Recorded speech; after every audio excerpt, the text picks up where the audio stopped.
Halo teman-teman Inside Storyan, saya Anggi Pasaribu, Anda menyaksikan Inside Story with Anggi.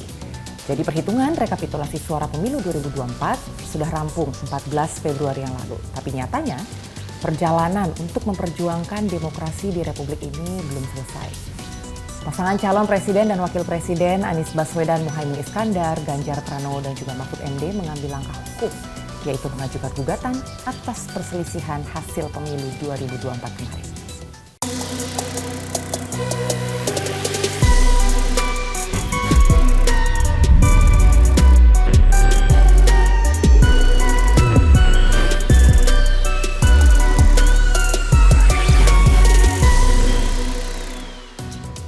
Sidang perdana sengketa pemilu Rabu 27 Maret 2024 kemarin dihadiri oleh beberapa pihak. Pihak pemohon 1, Anies Baswedan, Muhaimin Iskandar beserta tim kuasa hukumnya. Pemohon 2, Ganjar Pranowo, Mahfud MD beserta tim kuasa hukumnya. Pihak terkait dalam hal ini adalah Prabowo Gibran yang diwakilkan oleh tim kuasa hukumnya. Pihak termohon, Ketua KPU Hasyim Asyari beserta dengan anggotanya dan juga tim kuasa hukumnya, pihak Bawaslu, dan 8 orang Majelis Hakim MK.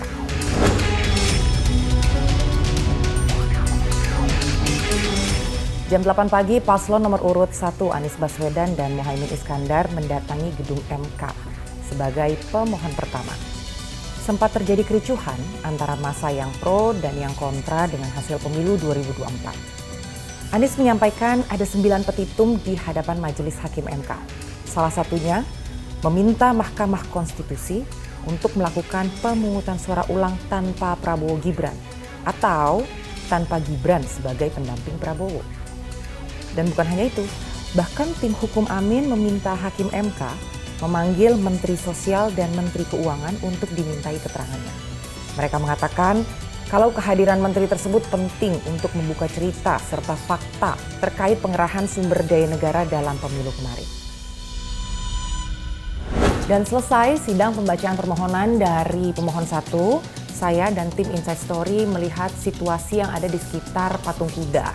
Situasinya sudah jauh lebih kondusif dan kami juga menunggu saat itu pemohon 2 yaitu paslon nomor urut 3, Ganjar Pranowo dan Mahfud MD untuk menjalani sidangnya.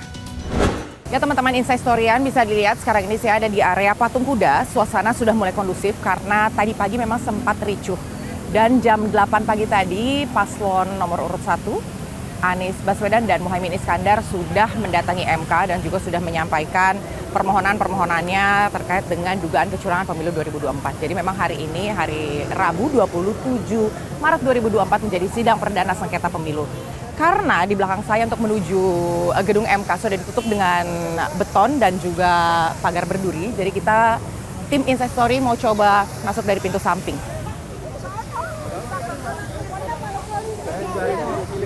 Halo Ibu, saya Anggi Pasaribu dari iNews Media Group. Mau nanya udah dari pagi Bu di sini? Dari pagi ya. Oh udah dari pagi. Dengan siapa Ibu namanya? Enggak, saya mau sekalian masuk. Hah? Enggak, saya mau sekalian masuk. Jadi karena ngeliat Ibu tadi, pengen sekalian. Namanya siapa Bu? Ibu Nia. Ibu? Ibu? Babay. Ibu Babay. Oh, apa Bu yang ditunggu dari sidang hari ini? Ya kita mengawal Pak Anies untuk ke MK karena kita menyuarakan kebenaran. Kita menentang pemilu curang. Ya. Kita akan melawan. Akan melawan. Kalau kita menang, kalau kita kalah karena adil, karena kejujuran, masih bisa kita diterima. Tapi karena ini, karena curang, ya kita lawan. Oke. Tadi udah sempat ketemu sama Pak Anies? Belum. Oh belum sempat ketemu. Oke. Sehat-sehat Ibu ya. Karena memang kayak gitu teman-teman ya, selama proses menuju sidang sengketa pemilu ini yang dikeluhkan oleh masyarakat adalah bukan kepada menang atau kalahnya. Menang atau kalah dalam proses pemilu itu adalah hal yang biasa, tapi yang dikeluhkan adalah prosesnya. Bagaimana paslon nomor urut 1 yang tadi, para pendukungnya itu menyampaikan bukan persoalan menang atau kalah, tapi lebih kepada kecurangan yang dirasa mengganggu demokrasi.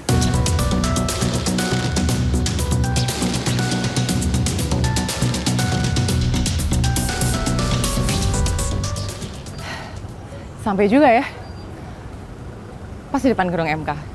Informasinya sih Karena ini udah jam 12:30, kuasa hukum atau tim dari Mas Ganjar dan Prof Mahfud katanya ini udah sampai di dalam.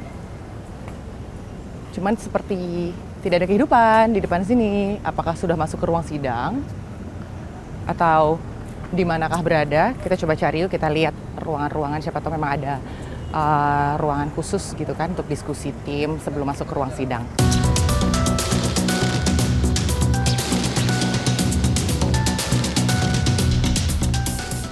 Thank you ya.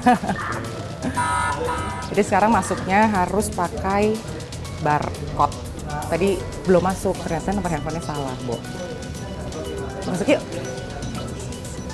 Ini harus apa? Di scan nggak? Scannya di? Scannya di mana, Mbak? Oh, ini ya. Thank you.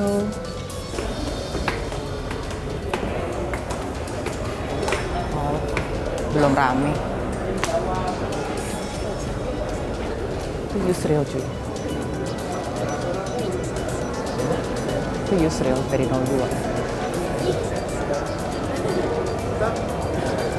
Ambil gambar Mas Ganjar.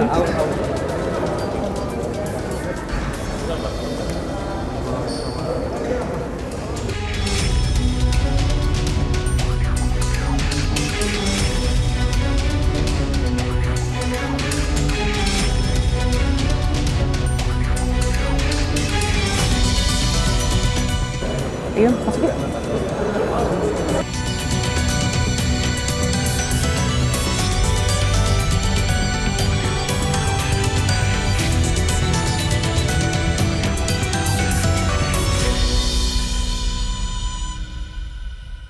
Dengan rasa hormat dan penuh harap, mohon peristiwa ini jangan dibiarkan melewat tanpa dikoreksi.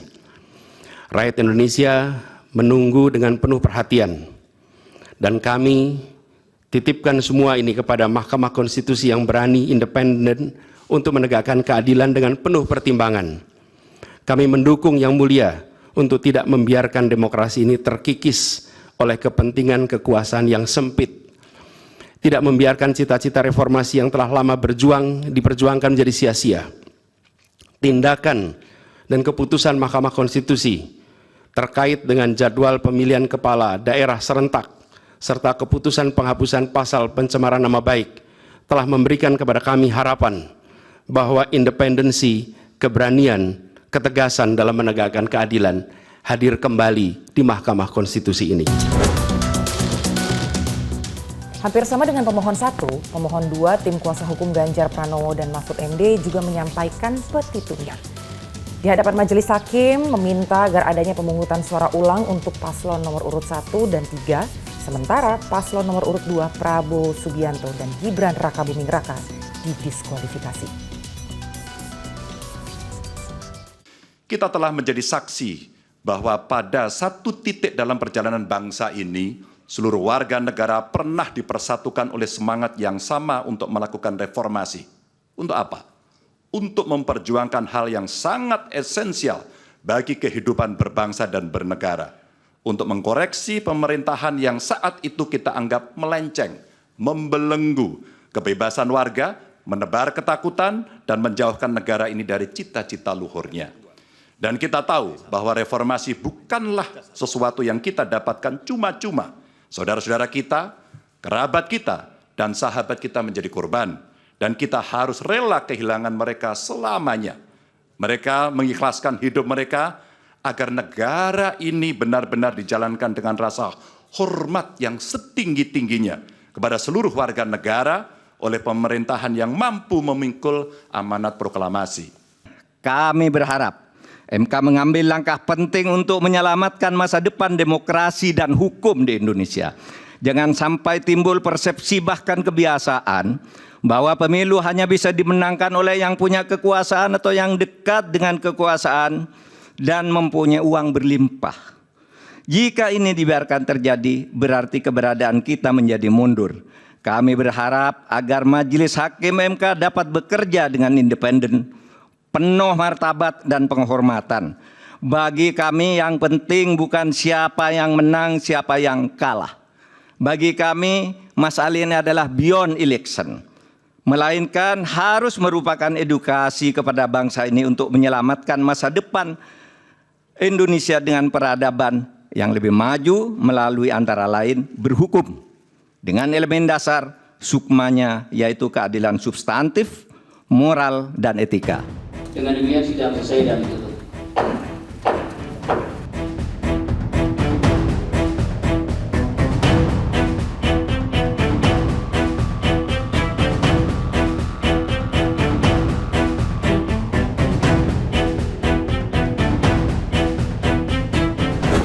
Berjalan lebih dari 1,5 jam ya sidang perdana ini, dan sidangnya juga berjalan dengan sangat tertib, sangat kondusif.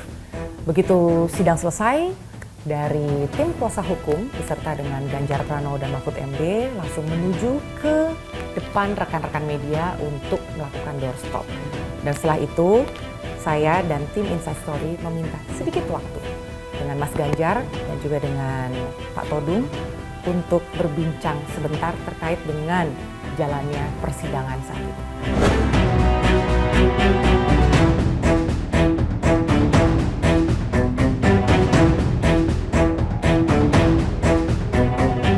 Oke Mas Ganjar, tadi kan kita udah dengar sama-sama bagaimana tim kuasa hukum sudah memperjuangkan segala bukti-bukti dan juga kita akan mendengarkan dan juga akan mengawal. Dari Mas Ganjar sendiri, gimana Mas? Enggak, karena sudah melalui proses pengadilan, maka kita mesti serahkan semuanya ke pengadilan. Ya. Maka koridornya adalah tahapan-tahapan yang mesti dilakukan. Sekarang permohonan sudah disampaikan, pembuktian nanti tinggal dilaksanakan, ada saksi fakta, ada saksi ahli, dan itulah yang kemudian nanti kita ikuti prosesnya. Itu aja. Kan kita sekarang sama-sama menunggu nih Mas Ganjar bagaimana nantinya para hakim MK bisa memutuskan.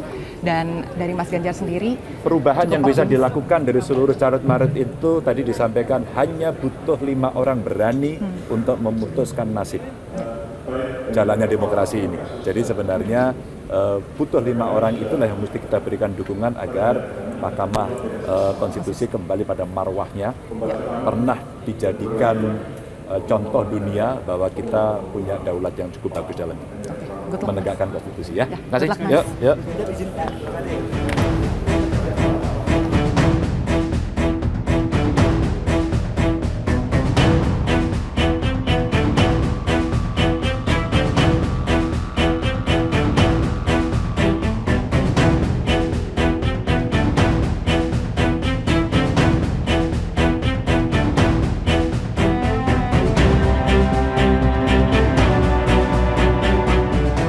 Todung, tadi kita kan udah dengar nih sama-sama dan sambil menunggu ya apa yang nantinya jadi keputusan para hakim MK. Seberapa optimis Pak Todung bahwa nantinya keputusan yang dihasilkan betul-betul bisa berpihak kepada kebenaran? MK dihadapkan pada ujian dan pelanggaran yang terstruktur, sistematik dan masif itu kita bisa lihat dengan telanjang dan kasat mata. Saya tidak percaya hakim itu tuli, saya tidak percaya hakim MK itu buta, mereka pasti melihat. Persoalannya sekarang adalah sejauh mana intervensi kekuasaan terhadap MK. Dan kedua, sejauh mana hakim-hakim MK itu punya keberanian untuk melawan intervensi kekuasaan. Itu yang jadi tantangan kita. Tapi saya masih percaya bahwa MK tahu masalahnya. MK mengerti bahwa taruhan kita sekarang adalah kedaulatan rakyat yang dipasut. Taruhan kita adalah demokrasi yang dikerdilkan. Taruhan kita adalah bahaya authoritarianism yang mungkin akan bersama kita cukup lama, mungkin lebih dari 32 tahun seperti pada zaman Orde Baru. Kalau kita tidak melakukan sesuatu, kalau MK tidak menjalankan tugasnya dengan bertanggung jawab, itu taruhan. Jadi saya punya optimisme bahwa kita punya kans, kita punya kesempatan, dan mudah-mudahan dengan seizin Tuhan kita akan berhasil.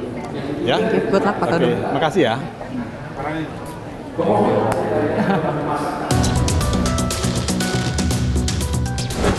Selain itu saya juga minta sedikit waktu Oto Hasibuan untuk berbicara sebentar kepada kami selaku kuasa hukum dari Prabowo Gibran mengenai tanggapan mereka atas petitum yang dilayangkan Anies Muhaimin Iskandar dan juga Ganjar Mahfud kepada klien mereka. Oto minta waktunya sebentar, kita dari iNews boleh ya Pak? Iya. Jadi tadi kan kita juga udah dengar sama-sama Pak Oto tanggapannya sendiri atas setiap permohonan atau juga gugatan yang disampaikan dari tim 01 dan juga dari 03. Jadi memang permohonan yang diajukan oleh 02 ini lebih kurang nuansanya sama dengan yang disampaikan oleh yang 01 sebenarnya. Ya. Jadi mereka ini kelihatannya kan mencoba membuat narasi-narasi yang cenderung justru hanya ingin memojokkan Presiden Jokowi, Gibran gitu loh, yang semuanya tidak ada dasarnya. Jadi seakan-akan kekalahan mereka ini mau ditimpakan seakan-akan ini kesalahan daripada Pak Jokowi. Ini yang kami kira tidak adil. Nah, perkara di sini kan perkara sengketa antara paslon 2 dengan paslon 1 dan 3. Tidak ada di sini persoalan demokrasi. Walaupun demokrasi itu harus kita perjuangkan di mana-manapun. Tapi fokusnya bukan demokrasi. Jadi kalau tadi semua yang dibahas adalah demokrasi tanpa memberikan bukti-bukti gitu. Seakan-akan kalau kita menang itu demokrasi bagus. Kalau kita kalah, demokrasi tidak bagus. Nah, itu kan nggak boleh dong dipakai logika seperti itu kan, nggak boleh. Harus dibuktikan. Ini ingat, ini sengketa. Kalau ada sengketa, maka beban pembuktiannya itu harus ada di tangan si pemohon. Jadi kalau dikatakan tadi itu ada mereka pakai teori mau dibawa sedikit di bawah pembuktian tindak pidana beyond reasonable doubt katanya, itu sangat salah gitu loh. Kita memakai bukan prinsip reasonable doubt dalam perkara Mahkamah Konstitusi, tapi actore incumbit probatio. Artinya adalah barang siapa membuktikan suatu hak, maka dia membuktikan hak itu. Beban pembuktiannya ada pada dia, berdempurnya ada pada dia. Barang siapa menyangkal suatu hak, maka dia membuktikan penyangkalannya. Nah, kalau dia membuktikan bahwa ada kecurangan, Harus ada bukan di buktinya. sini, harus ada buktinya, tapi bukan di sini. Itu di Bawaslu. Nah, sengketa di sini yang sudah diatur dalam pasal 475 Undang-Undang Pemilu itu adalah mengenai sengketa hasilnya. Jadi di dalam petitumnya yang harus dimintanya mestinya adalah bahwa keputusan KPU tentang perhitungan suara itu tidak benar. Yang benar adalah ini, dia harus sebutkan dong. Jadi menurut pemohon, nah, umpamanya KPU mengatakan perhitungan suaranya adalah X, 5 juta umpamanya. Dia harus mengatakan enggak, 5 juta itu enggak benar, seharusnya 6 juta dan saya dapat 6 juta sehingga saya pantas menang. Harus begitu. Itulah yang harus dipersoalkan di sini gitu loh. Menyertakan itu semua. Iya, jadi kalau dia minta PSU di dalam hukum acaranya pun nggak diatur ini. Hukum acaranya kan tadi saya sudah bilang diatur, ya kan? Nah, sebagai negara hukum dan demokrasi kan untuk mendapatkan suatu keadilan itu kan harus mentaati hukum. Nggak mungkin kan? Nah, untuk mendapat keadilan itu ada hukum acara yang sudah diatur di Undang-Undang Pemilu dan Undang-Undang Mahkamah Konstitusi dan Peraturan Mahkamah Konstitusi. Hukum acaranya seperti tadi itu. Jadi bukan berarti bahwa kalau Mahkamah Konstitusi mengatakan tidak berwenang menangani perkara yang tidak berarti bahwa tidak demokrasi, tidak. Justru karena demokrasi lah makanya kita harus mentaati hukum itu, gitu. Lantas tadi disampaikan oleh mereka juga bahwa sebenarnya tidak persoalan siapa menang dan kalah, tapi inilah persoalan mengedukasi masyarakat tentang demokrasi. Saya ingin sampaikan, justru karena inilah maka mereka harus mengedukasi masyarakat dengan baik dan dengan cara yang salah. Kalau dia ingin mengedukasi masyarakat, ceritakanlah hukum yang sebenarnya, jangan dibolak-balik. Beritahukanlah kepada masyarakat memang sudah ada aturan yang mengatur kalau sengketa pilpres itu adalah sengketa hasil dan itu memang kewenangan dari Mahkamah Konstitusi. Jadi jangan dibolak-balik. Jadi jangan dia bilang, oh memang ada pasal 475, tapi Mahkamah Konstitusi harus mengambil terobosan. Terobosan bisa diambil, penemuan hukum bisa dilakukan oleh Mahkamah Konstitusi kalau tidak ada hukum positif yang mengaturnya. Kalau sudah ada, dia harus taat kepada hukum itu. Posita permohonan pemohon mendalilkan adanya pelanggaran dan kecurangan yang bersifat TSM dalam proses pemilu 2024 antara lain berupa abuse of power yang terkoordinasi yang didalilkan antara lain dilakukan oleh Presiden, bahwa dalam permohonan pemohon sebagian besar berisi uraian yang berkaitan dengan pelanggaran dan atau kecurangan yang dilakukan oleh Presiden dan jajarannya. Namun fakta hukumnya Presiden bukanlah peserta pemilu dan bukan pula pihak yang berperkara dalam sengketa PHP Wakuwo. Sehingga argumentasi permohonan pemohon baik yang termuat dalam posita maupun petitum permohonan menjadi tidak tepat disampaikan dalam sengketa PHP ini dan salah sasaran. karena hal tersebut tidak berkaitan dengan termohon.